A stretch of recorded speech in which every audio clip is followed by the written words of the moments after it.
damos la bienvenida. Muy buenos días, doctor Hugo López-Gatell, subsecretario de Salud. Gracias por tomarnos la llamada. Muchas gracias, Ernesto. Muchas gracias, Alberto. Fátima, muy buen día.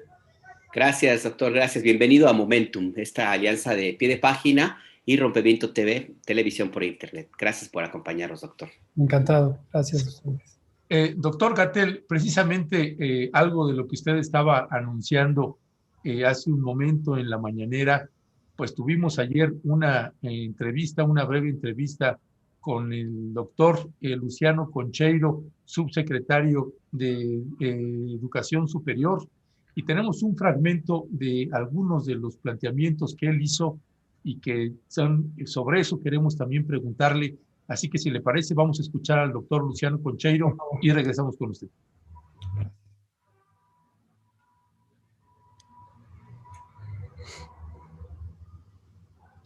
Sí,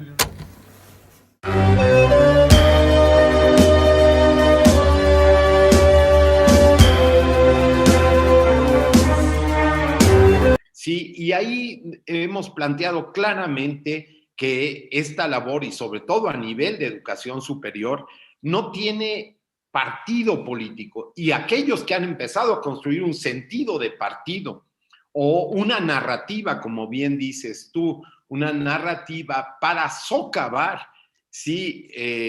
Toda una construcción de una, digamos, una acción colectiva, general, y de la construcción de un sentido colectivo, creo que se les puede calificar de criminales. No, yo no le doy vuelta a estas cosas porque creo que quien habla de los muertos, de la forma en la cual interpretan las estadísticas, de gente que no tiene ninguna formación, hasta ni siquiera se expresan bien o en los términos técnicos. Pero fíjate, es bien importante esto. De las 35 universidades públicas estatales, 32 están con una fuerza impresionante, ya presentes hasta este momento. Quisiera subrayar eso. Pero las universidades interculturales están más de la mitad de ellas ya con programas, buscando traducciones de cartillas, todo para poder ahí desplegar nuestra actividad. 23 universidades politécnicas hasta este momento ya se encuentran integradas. De las de apoyo solidario, quiero decir, a veces este lenguaje críptico no se entiende, pero aquellas universidades que son estatales, pero que tienen una condición, digamos, no de ser las de donde participa la federación con todo y que apoyamos, hay 12, en 12 estados están también 12.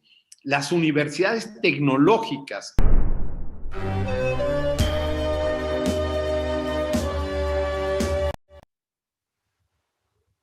Ya. Adelante, Alberto. Doctor, pues como usted acaba de ver al subsecretario Luciano Concheiro, se refería al inicio de esta cápsula, doctor, a una pregunta que le formulábamos ayer en el sentido de toda esta oleada de descalificaciones que ha habido en contra de la estrategia sanitaria, en contra de la pandemia de COVID-19 y cómo eventualmente esto pudiera llegar a afectar el buen puerto de esta estrategia que tiene ya prácticamente un año, doctor. Y era la respuesta que daba el doctor Concheiro.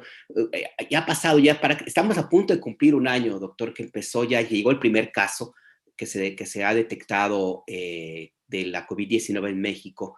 Un año bastante complicado, difícil. Si pudiéramos tener un balance de esto que hemos vivido en México y una idea de qué es lo que viene adelante, qué cambia, qué sigue, qué podemos esperar más allá de lo que implicaría la coyuntura cotidiana de, por ejemplo, ahora el tema de las vacunas. ¿Cómo se siente usted, doctor? ¿Qué balance hacemos a un año prácticamente de que empezó esta pandemia en México? El balance que tenemos es en general un balance de claroscuros. Tenemos desde luego una pandemia, es un fenómeno natural que afecta a toda la humanidad. Los más de 7,000 millones de personas que conformamos la especie Homo sapiens sapiens, es decir, todos los habitantes humanos del planeta, tenemos afectación por esta pandemia. Y en ese sentido, este fenómeno natural causado por un virus que emergió desde el reino animal hacia los seres humanos, ha causado daño en todos, absolutamente todos los territorios del mundo. Hasta cierto punto esto es irremediable, lo cual es triste reconocerlo, pero es importantísimo en términos científicos saberlo. Las epidemias seguirán enfrentándose, la humanidad seguirá enfrentándose a epidemias, es un fenómeno cíclico que se va presentando, y cuando se presentan epidemias por virus emergentes, generalmente tienen una gran capacidad de causar daño, causar enfermedad, causar muerte, y por lo tanto, el enemigo, si es que se pudiera visualizar de esta manera, enfrentar es el virus mismo. Se trata de salir lo mejor librado posibles con los recursos que tiene cada nación, cada país, cada comunidad. Ahora, esto es la parte desagradable. La parte alentadora es haber identificado en el pueblo mexicano, como coincido completamente con lo que decía el subsecretario Luciano Concheiro, un espíritu de solidaridad, un espíritu de comunidad, un espíritu de unidad y claridad mental, claridad también emocional, para poder enfrentar esta adversidad muy unidas, muy unidos. Hemos visto lo mejor de las expresiones de esta capacidad del pueblo mexicano de sumar esfuerzos, convivir unos con otros en un ambiente de respeto, de inclusión y de ánimo común por enfrentar al enemigo común que es la pandemia de COVID-19. Desde luego también hemos visto algunas minorías atrincheradas en sus mezquindades de sacar oportunidad política para posicionar intereses, para conservar privilegios, para expandir quizá unas dotaciones perdidas de poder que añoran recuperar.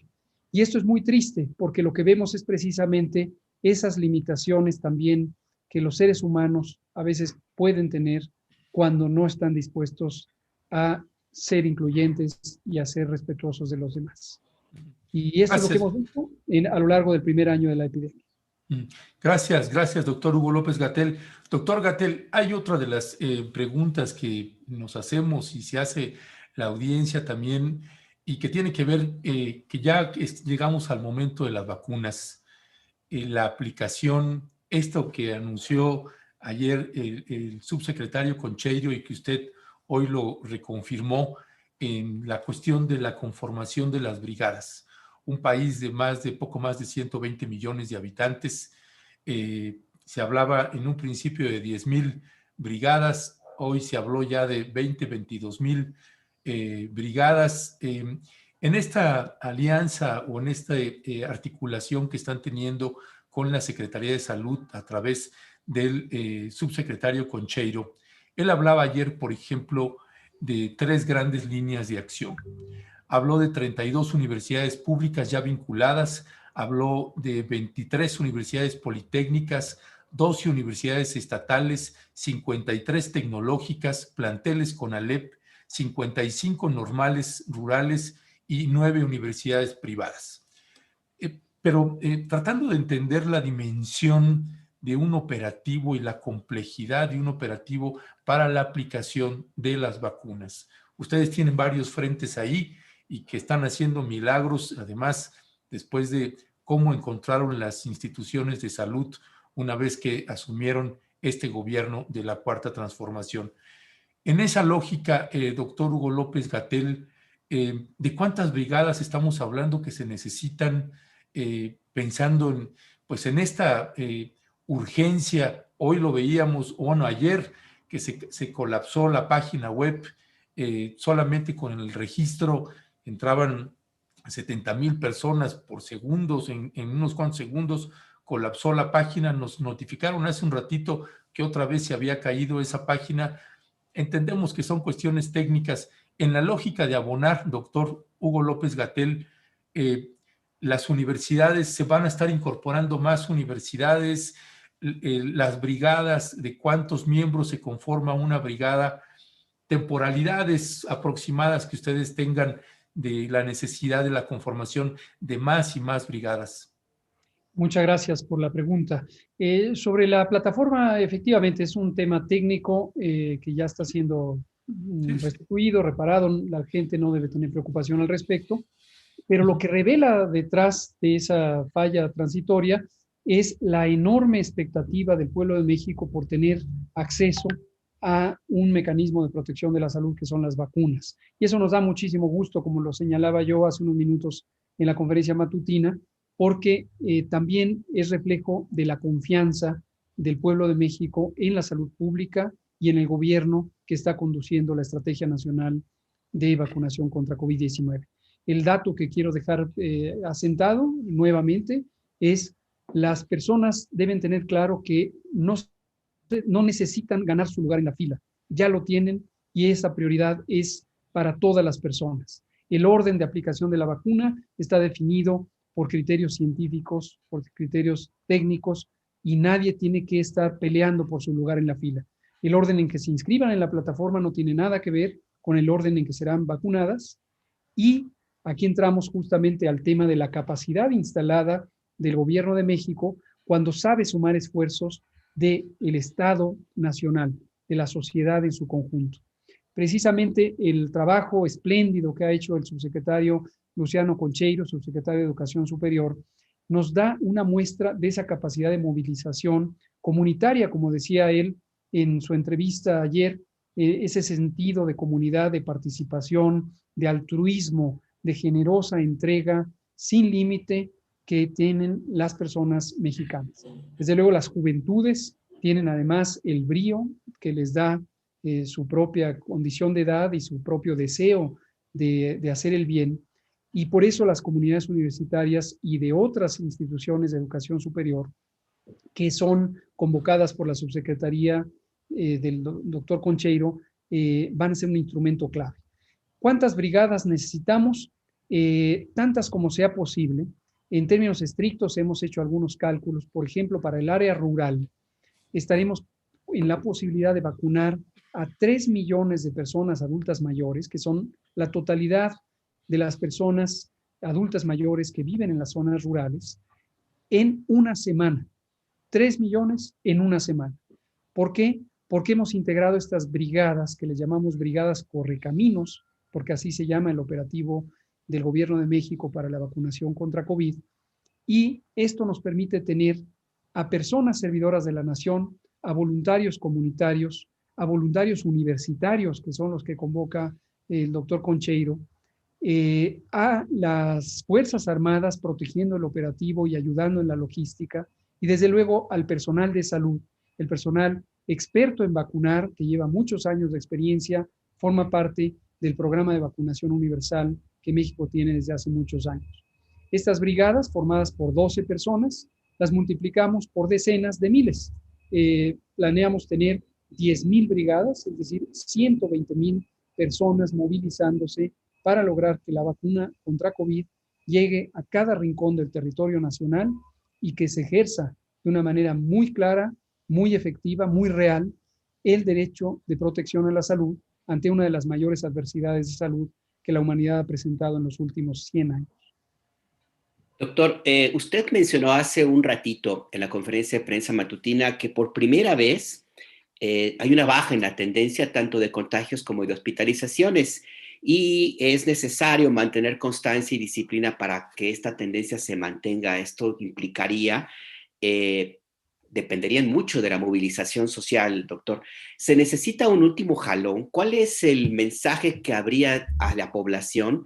Se ve ya el final del túnel y si me permite una pregunta muy práctica de las que nos llegan a Momentum, pie de página y rompeviento, doctor, hay inquietud sobre las personas que tienen algunas alergias a medicamentos, la penicilina, por ejemplo, y la posibilidad o no de aplicarse una u otra vacuna. Si pudiera hablar un poquito de esto, doctor, gracias. Con mucho gusto. Respecto al panorama general del estado que guarda la epidemia de COVID-19 en México, hoy 3 de febrero de 2021, justamente conversamos públicamente, comunicamos noticias que son alentadoras y positivas. Esto atiende a un principio general de ética, de responsabilidad en el ejercicio de las funciones públicas que el presidente López Obrador ha dejado muy claramente asentado como un principio de este gobierno. Transparencia plena. Esto quiere decir que todo lo que sabemos y todo lo que consideramos que es relevante para la población, lo vamos a comunicar siempre sin ninguna restricción, en las buenas y en las malas. Cuando nos está yendo bien y la epidemia tiene signos alentadores de un control, hay que decirlo para alentarnos y para mantener la atención en lo que hay que hacer. Cuando no nos va tan bien y hemos tenido periodos epidémicos que llegaron a su punto máximo a final del mes de julio de 2020 y después un repunte posterior a partir del mes de octubre, tal como lo habíamos predicho, por cierto, desde el mes de marzo de 2020. También lo comunicamos y lo hemos comunicado todos los días. Entonces, la noticia alentadora de hoy es que al abrir la información de la semana 3 del año, lo que vemos es que hay una reducción de una quinta parte en la frecuencia de casos estimados con respecto a la semana anterior. Esta intensidad, esta magnitud, este tamaño de la reducción no lo habíamos tenido en otros periodos de la epidemia, desde que empezó la epidemia hace casi un año. Y por eso hay que comunicarlo. Esta reducción es consistente, además, con una tendencia hasta el momento gradual, no tan pronunciada, en la ocupación hospitalaria y una reducción de prácticamente el 50% en las muertes diarias por COVID-19. Desafortunadamente habíamos llegado a máximos de cerca de 1,200 personas que habían perdido la vida cada día en las últimas pocas semanas, y hoy está a la mitad de esa cifra, de hecho menos de la mitad, está en alrededor de 460. Ahora, tal como lo alerté en la conferencia matutina de hoy, 3 de febrero, al comunicar esta información, esto de ninguna manera debe malinterpretarse como una certeza, como una garantía de que la epidemia está cercana a su fin. Sí nos alienta mucho ver que la tendencia es a reducción, pero no debemos disminuir la atención a las medidas de protección sanitaria, la sana distancia, el lavado de manos, el uso de cubrebocas, no salir de casa cuando esto no es indispensable, no congregarse en espacios públicos. Las autoridades locales, las personas titulares de los poderes ejecutivos estatales, que son autoridades sanitarias, también deberán mantener mucha disciplina de no abrir tempranamente establecimientos comerciales o industriales o plazas públicas, porque esto podría llevar a un repunte en cada entidad federativa que se conduzca de esta manera. Entonces, en resumen del mensaje es esperanza, es signos alentadores de una reducción que podría ser ya un poco sostenida, pero no tener exceso de tranquilidad que nos lleve a desmontar las buenas prácticas que hemos incorporado ya desde los últimos meses. Respecto a las alergias, esta pregunta es muy importante. Hasta el momento en México se utiliza contra el COVID solamente la vacuna de Pfizer-BioNTech. Esta vacuna tiene una composición química muy particular que es innovadora tecnológicamente. Son el grupo de vacunas hechas con material genético, con ARN mensajero. Estas vacunas son seguras y han demostrado ser también muy eficaces. Pero en la composición química de los componentes aditivos de la vacuna, también hay algunas sustancias que pueden inducir algunas alergias, como pasa con varios productos farmacéuticos. Bien mencionaba usted a la penicilina, que ha hecho tanto bien y ha permitido salvar tantas vidas, pero en algunas personas causa alergia. Quienes tienen alergias graves, lo que médicamente le llamamos anafilaxia, que es una reacción alérgica muy intensa, no deberían vacunarse con la vacuna de Pfizer-BioNTech, porque ciertamente podría estar en riesgo una descompensación orgánica que pusiera en peligro la estabilidad del organismo o la propia vida. Entonces, personas con alergia grave. No confundir la alergia grave, que es un estado de choque, con alergias comunes en donde puede haber ronchas en la piel o escurrimiento nasal, etc. Solamente la restricción es para personas con alergia grave, y la alternativa que naturalmente preguntan estas personas es esperar unas pocas semanas a que lleguen las otras vacunas. La alergia a la vacuna de Pfizer no necesariamente significa alergia a las otras vacunas como la Sputnik V como la de AstraZeneca, que son las ya contratadas por el Gobierno de México y que próximamente estarán disponibles. Gracias, doctor Gatell. Tengo dos preguntas. Sé que está con los tiempos apretados. La primera tiene que ver con el envasamiento de las vacunas. Si no mal recuerdo, escuchando al canciller Marcelo Ebrard, él planteaba, por ejemplo, la vacuna CanSino, esta vacuna china. No entiendo ahí los criterios, si fuera usted tan amable de clarificarnos esta parte. ¿Por qué China no la mandó envasada, por ejemplo? Porque estuve indagando ahí un poquito en qué otros países estaba sucediendo eso y no encontré, por ejemplo, en la CanSino no encontré, y cuando pues, lo escucho de envasamientos de otras vacunas, pues me quedo pensando si tenemos la capacidad suficiente en dónde para el envasamiento, si esto tiene un mayor costo, si esto tiene un retraso. ¿Por qué? Porque en el caso de México la vacuna CanSino no nos llega envasada? Y la otra, pues a principios casi de la pandemia, por ahí del mes no, a mediados del año pasado, estuve yo en una conferencia con usted, ahí en la conferencia vespertina, y planteaba la parte de los pueblos indígenas, estos pueblos, los desplazados indígenas. Aquí hablo del estado de Chiapas.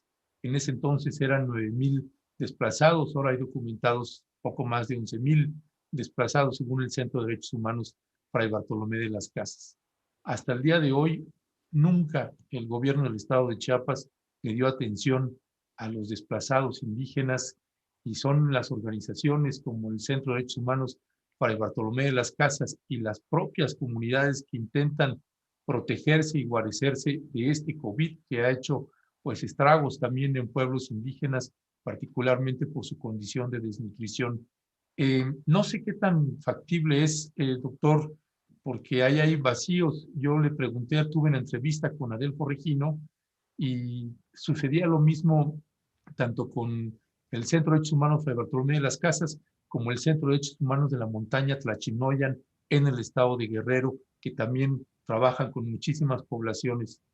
Simplemente no ha habido contacto de Adelfo Regino con ellas ni con ellos, y nunca hubo un acercamiento en lo que toca a desplazados indígenas. No sé si usted pudiera intervenir en ese respecto. Muchas gracias por ambas preguntas. Abordo la primera sobre el envasado de la vacuna CanSino. Efectivamente, lo idóneo para cualquier país es recibir ya el producto terminado. El producto terminado es una vacuna que viene ya en unos pequeños frasquitos, generalmente de 5 o 10 dosis, que se pueden usar de manera directa, inmediata, en la campaña de vacunación. Recibirla en volumen o a granel tiene limitantes, principalmente porque hay que tener el tiempo necesario para envasarlo, hay que tener la capacidad instalada para envasarlo. No cualquier fábrica de productos farmacéuticos es técnicamente competente para hacer este envasado, y las vacunas, como tienen el más alto grado de seguridad, los estándares industriales de seguridad son muy exigentes. Entonces, precisamente hemos estado involucrados desde la Secretaría de Salud a través de COFEPRIS en una muy minuciosa revisión de las buenas prácticas de manufactura de la planta en China y también de la planta de una empresa mexicana privada que se pretende que envase el producto de CanSino, y es indispensable que pasen todas las pruebas de calidad para garantizar la seguridad de las personas. Esto no es un trámite, esto no es burocracia, esto es indispensable para garantizar que el producto es inocuo, que está limpio, que no tiene ninguna alteración o grado de contaminación. Entonces, ciertamente eso ha hecho más compleja la operación que si se hubiera contratado producto terminado. Hay algunos elementos como la vacuna de Astra en las que se logró con gran éxito, desde mi punto de vista, una alianza entre entidades privadas, la propia compañía multinacional Astra, un consorcio industrial de biotecnología argentino, en donde una planta que se llama MagScience es la que produce el granel. En esta misión que hice en la primera semana de enero, pude visitar la planta y pude constatar que es una planta tecnológicamente muy avanzada, muy moderna y de enorme capacidad y calidad.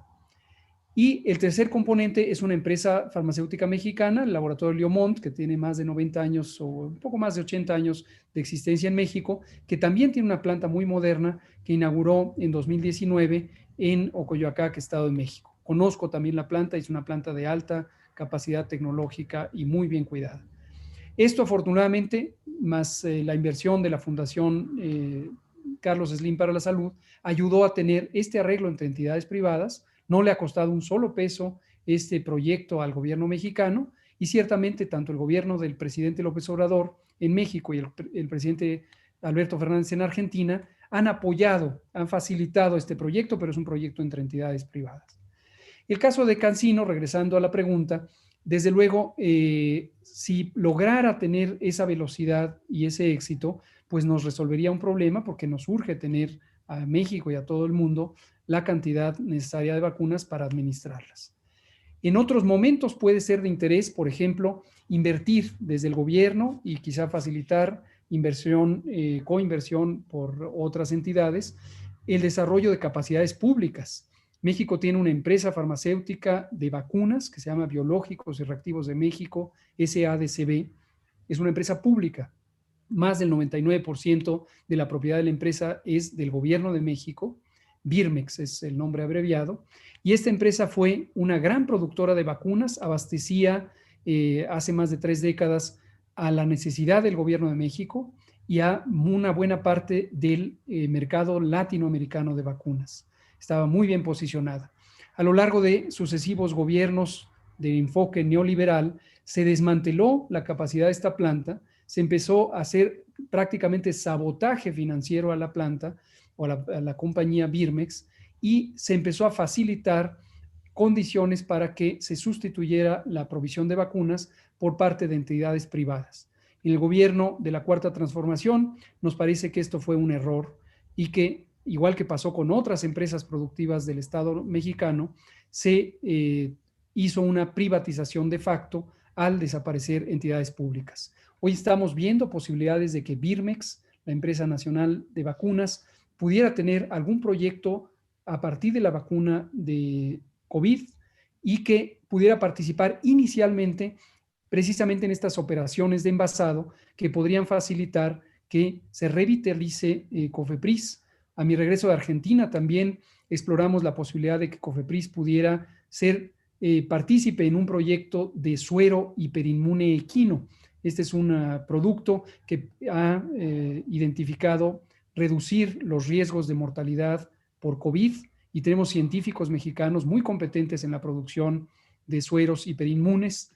Marilena Álvarez Builla, la directora general de CONACYT, ha facilitado mucho la capacidad científica para tener este tipo de proyectos productivos con empresas nacionales, como, y preferentemente las públicas cuando las hay, como ocurrió también con mucho éxito en la fabricación de los ventiladores Hecatl 4T y GATSI, con el liderazgo científico y tecnológico de CONACYT y la doctora Álvarez Builla.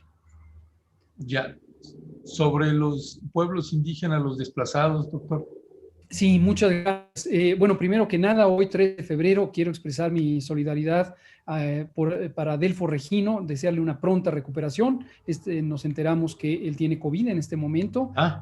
No sabía. Yo tampoco lo sabía, me enteré por las noticias esta misma mañana. Le voy a llamar próximamente para ponerme a su disposición y ojalá que se recupere prontamente y no tenga mayores consecuencias.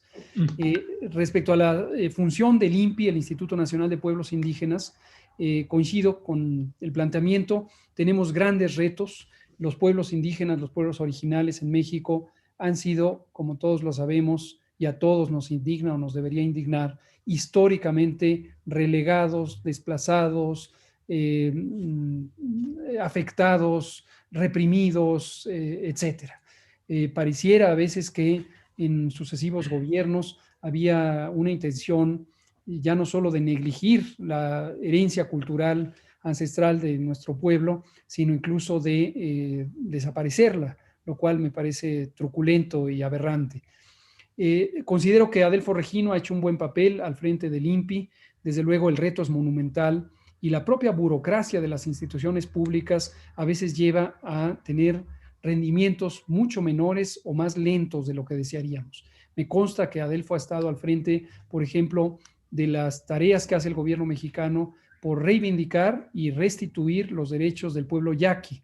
También en varias de las comunidades en Oaxaca, él ha tenido, siendo originario de Oaxaca, una participación muy activa de vincular a las comunidades en distintos proyectos que faciliten su autodeterminación y la recuperación de sus comunidades. Lo mismo en la Sierra Noreste y Norte del estado de Puebla, en algunos proyectos productivos, en los que también participa, por cierto, con mucha capacidad la secretaria de Medio Ambiente, María Luisa Albores. Adelfo ha sido un aliado importante en el manejo de la pandemia de COVID-19. Junto con Adelfo y el equipo de INPI y también del INALI, el Instituto Nacional de Lenguas Indígenas, hemos podido traducir los distintos documentos técnicos de COVID-19 que son de utilidad para la población e incluso para autoridades de las comunidades ancestrales a 59 lenguas. Y esto es muy importante. La barrera lingüística es un obstáculo grande a la inclusión social y es uno de los elementos. Ahora, tengo total coincidencia con el planteamiento. Si hemos aumentado la cantidad de personas desplazadas por empobrecimiento, por daño directo por la pandemia o personas que han buscado otras alternativas porque sus comunidades han quedado afectadas, primero por las ancestrales carencias económicas y sociales, la falta de servicios, la falta de compromiso de los gobiernos en poder garantizar esos derechos, o por su propia seguridad. Esto no debería pasar desapercibido. Todos deberíamos estar permanentemente en un estado de denuncia ante estas situaciones, y todos aquellos que tuvieran alguna participación o alguna responsabilidad o la oportunidad de participar positivamente por un cambio en beneficio de las comunidades indígenas, debemos ejercerlo. Justo puedo dar fe de lo que nos ocurre en salud. El Sistema Nacional de Salud de México es uno de los sistemas que para países de la capacidad económica y de la estructura demográfica como la de México, es decir, países comparables en términos de capacidades, tiene los más grandes estados de déficit, el sistema de salud mexicano. Una subinversión histórica, particularmente a lo largo de los últimos 40 años, enormes desfalcos producto de corrupción, una infraestructura física de por sí limitada, además limitada selectivamente, con mayor abandono precisamente en las comunidades rurales e indígenas, una carencia de más de 240,000 personas profesionales de la salud. En el sexenio inmediato anterior, 2012-2018, se dejaron más de 400 hospitales en distinto grado de abandono, 307 de ellos francamente abandonados, y un endeudamiento histórico también al Sistema Nacional de Salud. Entonces, en un momento dado, cuando intentamos expandir las capacidades gubernamentales para garantizar el derecho de protección a la salud, consagrado en el artículo 4 de la Constitución, nos enfrentamos a esos rezagos históricos y tratamos de hacer lo mejor posible, invirtiendo, organizando el presupuesto, gastándolo de manera limpia, de manera transparente, y además vinculando distintos proyectos que se han fragmentado, en donde cada institución anteriormente jalaba, como se dice vernáculamente, por su lado. Y lo que hemos buscado es que haya integridad e integración del sector salud. El doctor Jorge Alcocer todo el tiempo insiste en eso. Tenemos que estar siempre muy unidas, muy unidos para poder avanzar más rápido. El surgimiento del INSABI, el Instituto de Salud para el Bienestar, no tiene la connotación jurídica de nacional, Instituto de Salud para el Bienestar, está haciendo también un trabajo muy bueno en esa materia. Juan Ferrer, el director, y sus colaboradores están buscando que la infraestructura, los recursos humanos, tanto los especializados como los generales, se utilicen de manera adecuada para cubrir o solventar las brechas de cobertura y de abasto de servicios y de productos para la salud, insumos, medicamentos, etcétera, de una manera eficiente, de una manera transparente. Pero nos falta todavía mucho por hacer y considero que debemos siempre mantenernos alerta de lo que falta y con el ánimo de ir hacia adelante. Y este tema de las comunidades indígenas desplazadas, Chiapas, Oaxaca, Guerrero, las comunidades yaquis, no se diga también Mara, y muchos otros, deben ser atendidos de manera prioritaria porque son históricamente los más abandonados, los más desfavorecidos. Dicho sea de paso, un pequeño elemento, es por esto que decidimos que la vacuna contra COVID se pondría primero en las comunidades más vulnerables socialmente.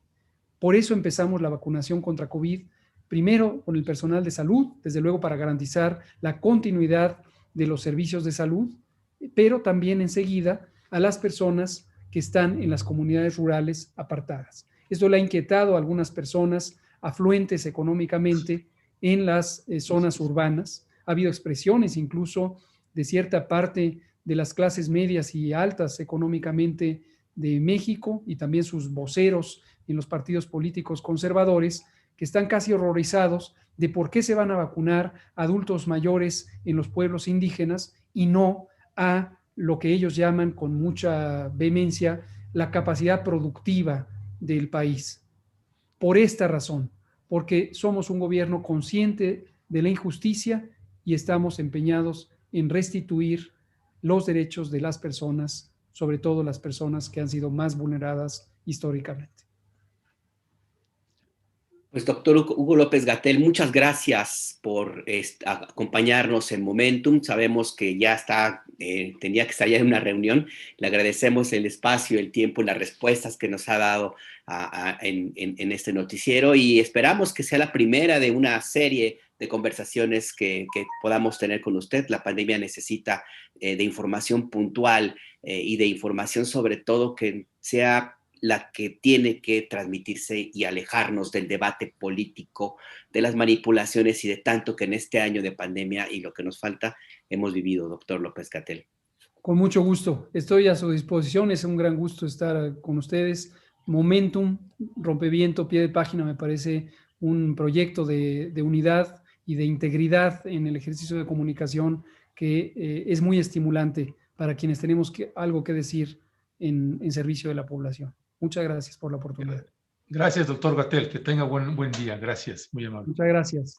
Que tengan buen día.